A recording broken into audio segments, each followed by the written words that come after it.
വമ്പൻ പ്രഖ്യാപനങ്ങൾ സർക്കാർ നടത്തുമ്പോഴും ഇതിനുള്ള സാമ്പത്തിക സ്രോതസ് എവിടെ നിന്നാണെന്ന കാര്യത്തിൽ വ്യക്തതയില്ല. ഏകദേശം 10,000 കോടി രൂപയുടെ അധിക ചെലവാണ് പുതിയ പ്രഖ്യാപനങ്ങളുടെ സർക്കാരിന്റെ മുന്നിലേക്ക് എത്തിയിരിക്കുന്നത്. പ്രഖ്യാപനങ്ങളെല്ലാം നടപ്പാക്കാൻ കഴിയുമെന്ന് ധനമന്ത്രി പറയുമ്പോൾ മുഖ്യമന്ത്രി നടത്തിയത് തെരഞ്ഞെടുപ്പ് സ്റ്റണ്ടാണ് എന്ന ആരോപണം പ്രതിപക്ഷവും ഉന്നയിക്കുന്നു. കടുത്ത സാമ്പത്തിക പ്രതിസന്ധി നേരിടുന്നതിനിടയിലും സർക്കാർ നടത്തിയിരിക്കുന്നത് ആയിരക്കണക്കിന് കോടി രൂപ ചിലവുള്ള ജനകീയ പ്രഖ്യാപനങ്ങളാണ്.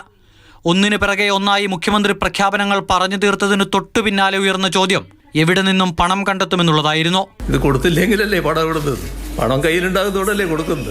ആഭ്യന്തര വകുപ്പിന്റെയും ആരോഗ്യ വകുപ്പിന്റെയും അടിസ്ഥാനപരമായ ആവശ്യങ്ങൾ നിറവേറ്റുന്നതിനുള്ള തുക പോലും പലപ്പോഴും അനുവദിക്കാൻ ധനവകുപ്പിന് കഴിയുന്നില്ല. ഈ സാഹചര്യത്തിൽ ഭീമമായ തുക അധികമായി എങ്ങനെ കണ്ടെത്തുമെന്ന ചോദ്യം ധനമന്ത്രിക്ക് മുന്നിലും ഉയർന്നു. അക്കാര്യത്തിൽ മന്ത്രിക്കും വ്യക്തമായ മറുപടിയില്ല. എങ്കിലും പ്രഖ്യാപനങ്ങൾ യാഥാർത്ഥ്യമാക്കാൻ കഴിയുമെന്ന ആത്മവിശ്വാസം പങ്കുവെക്കുകയാണ് ധനമന്ത്രി. നല്ല ആത്മവിശ്വാസത്തോടു കൂടിയാണ് ഗവൺമെന്റ് ഈ കാര്യം കാണുന്നത്. ധനകാര്യ വകുപ്പിന് നല്ല ആത്മവിശ്വാസം ഉണ്ട് എന്നുള്ളതുകൊണ്ടാണ് ഈ കാര്യങ്ങൾ ചെയ്യാൻ പോകുന്നത്.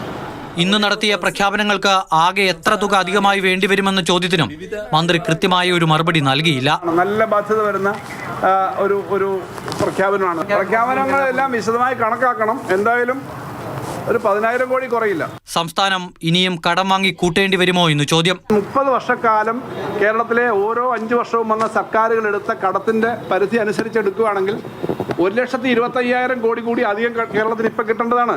തിരഞ്ഞെടുപ്പ് മുന്നിൽ കണ്ടുള്ള സ്റ്റണ്ട് മാത്രമാണ് നടക്കുന്നത് എന്നായിരുന്നു പ്രതിപക്ഷത്തിന്റെ വിമർശനം. ഇപ്പൊ ഇത് കൊടുക്കുന്നത് എന്താണെന്ന് എല്ലാവർക്കും അറിയാം. പഞ്ചായത്ത് ആവശ്യം വരുന്നു. ഇത് കൊടുക്കാനുള്ള ബാധ്യത തങ്ങൾക്ക് ഉണ്ടാകില്ല എന്ന് ഉറപ്പുള്ളത് കൊണ്ടാണ് ഇത്രയും വലിയ പ്രഖ്യാപനം നടത്തിയത്. ജനകീയ പ്രഖ്യാപനങ്ങൾ ചർച്ചയാകുന്നതിനോടൊപ്പം തന്നെ ഇതെങ്ങനെ നടപ്പാക്കാനാകുമെന്ന കാര്യം കൂടി വരും ദിവസങ്ങളിൽ ചർച്ചയാകും. മാതൃഭൂമി ന്യൂസ്, തിരുവനന്തപുരം.